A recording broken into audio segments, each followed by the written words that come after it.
युग परिवर्तन ज्योतिष का, युग परिवर्तन ज्योतिष का। रितेश शर्मा जी हैं हाँ। और इनकी डेट ऑफ बर्थ है 9 दिसंबर ठीक है 1997 ठीक है। और टाइम है 5:32 PM।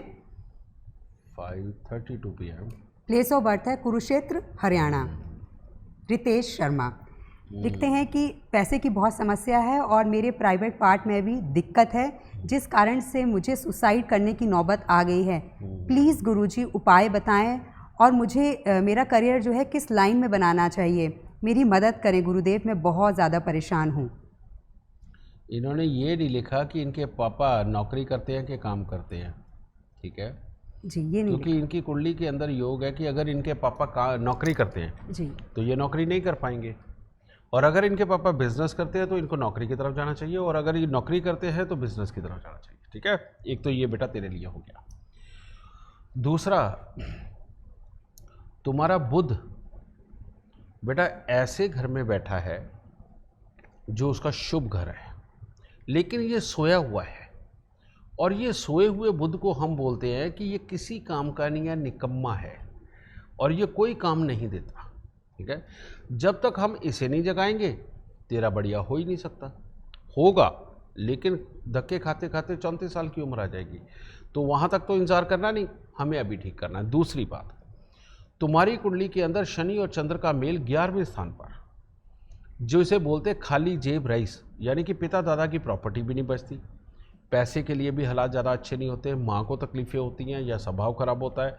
फिर उसके बाद में इंसान के सपने बहुत बड़े बड़े होते हैं लेकिन उनको वो सिद्ध नहीं कर पाता, पता नहीं क्या बात है। इसके लिए किताब में भी लिखा हुआ है कि ये वो दूध है जिसके अंदर मक्खन घी नहीं होगा, यानी टोन मिल्क जी, ठीक है ना।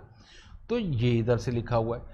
फिर एक और योग तुम्हारी कुंडली में कि बृहस्पति भाग्य स्थान के अंदर और पहला घर खाली, जो कि तुम्हारे स्वास्थ्य के लिए भी इंडिकेशन दे रहा है कि नहीं ठीक है जी। तो ऐसी अवस्था के अंदर बेटा जब तक हम इन तीनों हिस्सों को ठीक नहीं करेंगे तुम्हारे लिए काम के योग अच्छे नहीं बनेंगे, कमाई के योग अच्छे नहीं बनेंगे। तो करना क्या है? करना ये है बेटा, सबसे पहले एक मूंगा रत्न लेकर के अपने गले में डाल, ये पहला काम। दूसरा, 43 दिन लगातार शनि मंदिर के अंदर दूध चढ़ाओ।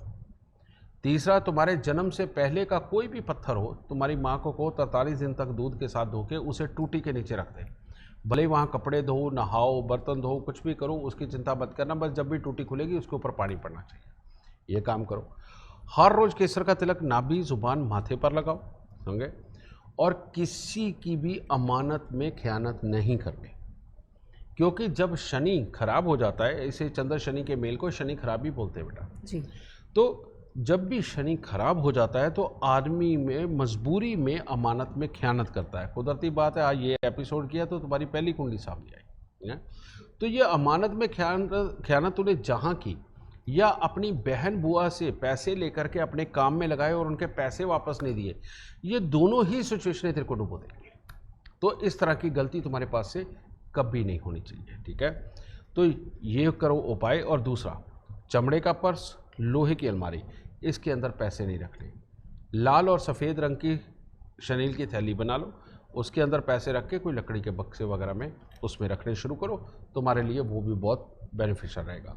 तो इतने से उपाय करो। हाँ, अगर तुमने नौकरी करनी हो, यानी तेरे पापा अगर बिजनेस करते हो, तुम्हें नौकरी करनी हो, तो हर रविवार को बंदरों को गुड़ गेहूँ खिलाना शुरू करो। चांदी, चावल, गंगा जल ज़्यादा मात्रा में अपने घर पे रखो। तो इतने से करके देख, बहुत जल्दी तुम्हें खुशखबरियाँ मिलेंगी, काम अच्छा होगा।